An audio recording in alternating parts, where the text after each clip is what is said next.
on previous episodes. When I was 18, I had to make a choice. What do I want to study? What do I want to be in life?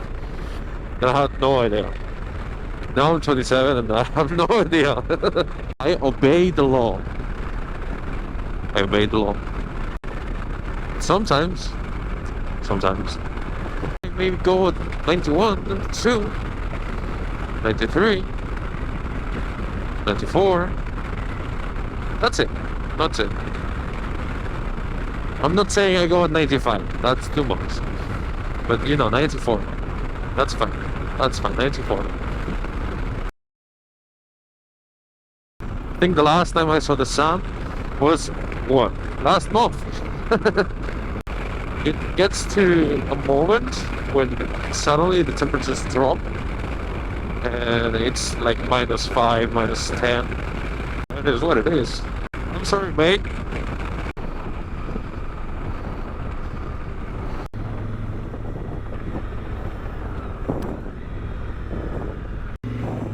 Is that a cannon?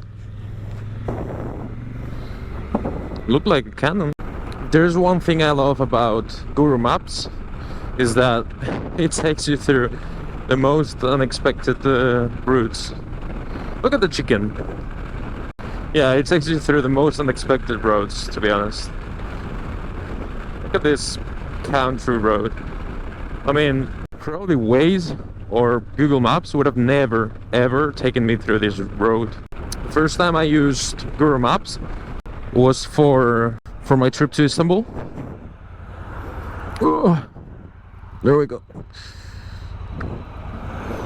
Was for my trip to Istanbul from Spain. The good thing about Google Maps is that you can download offline maps and then use navigation like this. So for countries like Albania, where they're not part of the European Union, so you don't have any kind of internet roaming, anything.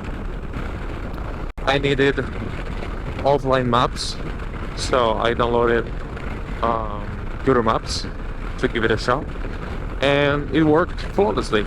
I crossed the whole country from north to south, and it worked, yeah, spot on. So I continued using it in Turkey, and same, worked perfect.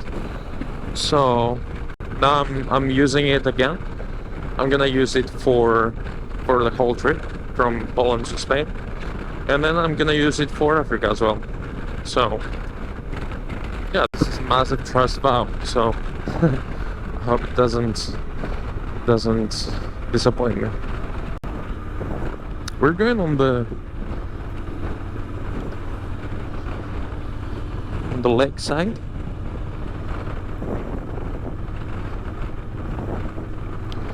Man, I can't wait to go on the French Riviera, to be honest. Can't wait. Smell the sea, see the seagulls. Can't wait. We still had a long way to the French Riviera, so we would have to sit back and enjoy the ride.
Look at this cute village. So nice, huh? I'm pretty confident we will make it on one tank, because the fuel gauge is saying 316 kilometers to go, and we have 155 miles to go. That's roughly 240 kilometers. So, I mean, if we stretch it, we can make it at this pace, 90 kilometers per hour, like 55 miles an hour. But I guess, we can refuel at some point when we're arriving there. If not, we can just, reduce speed and just make it on one tank. If not, we can just go behind the lorry, reduce the buffeting, and it's gonna be boring, but it's gonna be more efficient. I'm afraid we will arrive when it's dark already, because we have 140 miles to go. That's around 200 kilometers, more or less, and we have 3 hours and a half. It's saying we will arrive at 5:30, which is already pretty dark in Poland. Here it's dark at this time of the year at 3:30. So yeah, we will arrive pretty late. I didn't want this, to be honest. I left pretty late this morning. I left at 8. I wanted to leave at 7, but yeah, it was still dark. But I mean, we will arrive early, at 5. It's early. Yeah, getting back to the good things about Poland, the forests here are incredible. Look at this.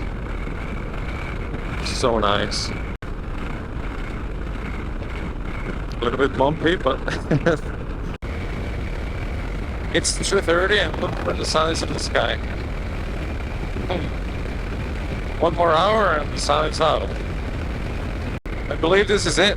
This is all the sun we got. Just 2 or 3 hours of sun, this is all we got. The rest was cloudy. I mean, we could have the whole day cloudy, but I mean, at least we had some sun. Not bad. I had to be grateful.